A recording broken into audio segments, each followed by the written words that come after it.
계속해서 아삽의 마스게의 시편입니다. 오늘 시편 기자는 출애굽 이후 광야에서 이스라엘을 회상하면서 이 시편을 기록하고 있습니다. 근데 중요한 것은 이스라엘의 죄악을 낱낱이 고백하고 있다는 것입니다. 자신의 조상 이스라엘 백성들이 하나님께 반항하며 그를 슬프시게 함이 몇 번인가 하고 고백을 하고, 그들이 돌이켜 거듭거듭 하나님을 시험하며 이스라엘의 거룩하신 일을 노엽게 하였다고 고백합니다. 그리고 그들이 하나님의 권능의 손을 기억하지 않으며 구원하신 날도 기억하지 않았다고 말씀합니다. 그는 왜 이렇게 자신의 조상들의 치부를 드러내는 것일까요? 사실 후손의 입장에서는 자신의 조상에 대해서 좋은 것만 기억하고 기록하려고 하지 않습니까? 잘못한 것이 있더라도 가리고, 그리고 자신들의 조상에 대해서는 적당히 좋은 말만 기록하여 남기는 것이 대부분의 역사의 내용입니다. 왜냐하면 역사는 승자의 입장에서 기록이 되기 때문입니다. 그런데 왜 오늘 시편의 기자는 이렇게 자신들의 조상들의 죄악에 대해서 낱낱이 기록을 하고 있는 것일까요? 그것은 역사가 반복되기 때문입니다. 성경의 기록의 목적은 하나님의 하신 일을 나타내는 것입니다. 그리고 그 하나님의 하신 일을 기억하는 것이기 때문입니다.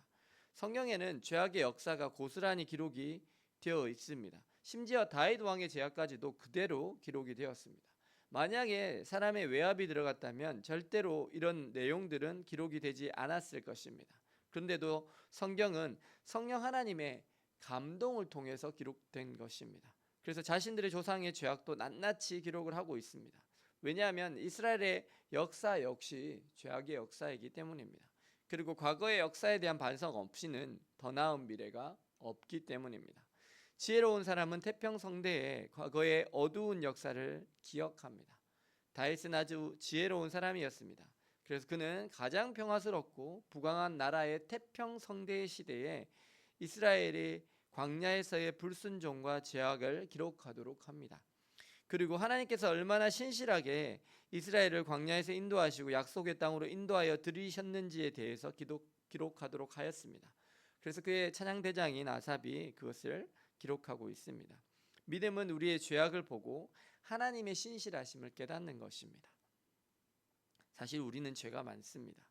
그런데 하나님께서 우리의 죄악대로 다 보응하시면 우리가 다 진멸됩니다. 그런데 긍휼이 풍성하신 하나님께서 우리를 불쌍히 여겨주십니다. 긍휼히 여겨주십니다. 그래서 우리가 진멸되지 않습니다. 그럼에도 불구하고 끝까지 광야에서 하나님을 거역했던 출애굽 세대의 대부분은 광야에서 죽었습니다. 그들은 하나님을 기억하지 않았습니다. 그리고 목전에 악을 채웠습니다. 모세의 중보로 하나님께서 오래 참으셨지만 결국 그들은 자신들의 입술의 원망대로 광야에서 죽는 것이 낫겠다 한 대로 결국 광야에서 죽었습니다. 하지만 하나님께서는 그들의 후손에게 은혜를 베푸셔서 그들의 후손이 여호수아와 갈렙과 함께 약속의 땅으로 들어가도록 인도하여 주셨습니다. 하나님은 신실하신 하나님이십니다. 그 하나님께서는 애굽의 노예 생활을 하던 이스라엘을 애굽의 손에서 구원하여 내셨습니다. 세계 최고의 강도국이던 애굽을 10가지 재앙으로 치셨습니다. 나일강을 피로 물들이셨습니다. 개구리가 올라왔습니다. 이가 들끓었습니다. 파리떼가 들끓었습니다. 악질과 독종이 애굽 땅을 강타했습니다. 하늘에서 우박이 내렸습니다. 메투기가 남은 채소들을 다 먹어버렸습니다. 그리고 흑암이 애굽 전역을 덮었습니다. 그리고 애굽의 모든 초태생을 하나님께서 치셨습니다. 하나님은 애굽 왕 바로가 이스라엘을 내보내기까지 쉬지 않으셨습니다. 하나님은 신실하신 하나님이십니다. 그러한 하나님의 신실하심에도 불구하고 이스라엘 백성들은 광야에서 하나님을 원망하였습니다. 물이 없다고 원망하였습니다. 하나님께서는 모세에게 반석을 쳐서 물을 내라고 하셨습니다. 또 먹을 것이 없다고 불평하였습니다. 그래서 하나님께서 만나와 메추라기로 먹이셨습니다. 하나님은 자신의 백성을 양같이 인도하셨습니다. 목자가 양떼를 인도하듯 모세를 통해서 인도하셨습니다. 그들을 하나님이 거하시는 산 시내산으로 인도하셨고 거기서 하나님께서 그들의 하나님이 되시고 이스라엘은 그들의 백성으로 언약을 맺었습니다. 그리고 마침내 그들을 약속의 땅으로 인도하셨습니다. 물론 전쟁을 치르긴 했지만 하나님께서 그들의 앞에서 나라들을 쫓아내시고 땅을 분배하여 갖도록 하셨습니다. 그리고 이스라엘에게 가나안 땅을 주셨습니다. 믿음은 하나님의 신실하심과 나의 죄악을 깨닫는 것입니다. 자신의 죄악을 깨닫는 사람은 하나님의 은혜를 경험합니다. 자격 없는 우리에게 주시는 하나님의 넘치는 은혜와 사랑을 경험합니다.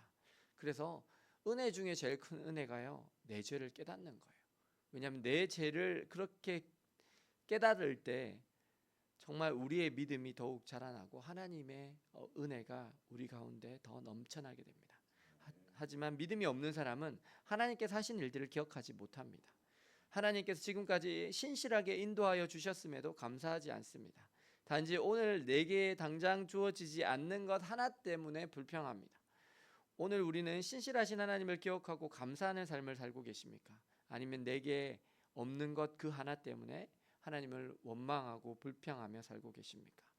내가 부족하고 연약하고 실수하고 넘어지고 범죄함에도 지금까지 우리의 인생을 신실하게 인도해 오신 하나님을 기억하시고 그 하나님께 감사하며 그 하나님을 찬송하며 살아가심으로 하나님의 더 크신 은혜 가운데 살아가시는 저와 여러분들 되시기를 예수님의 이름으로 축원합니다. 기도하시겠습니다.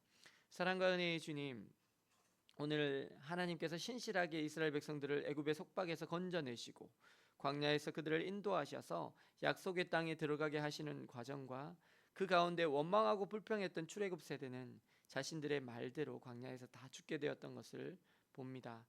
주님, 저희들의 인생의 어려움과 굴곡 가운데서 하나님께서 늘 동행하시고 지켜주셨음을 믿습니다.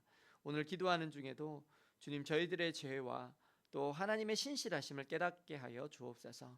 그래서 주님을 더욱 의지하며 신실하신 주님의 은혜에 감사하며 살아감으로 주님의 더 크신 은혜 가운데 살게 하여 주옵소서. 예수 그리스도의 이름으로 기도드립니다. 아멘.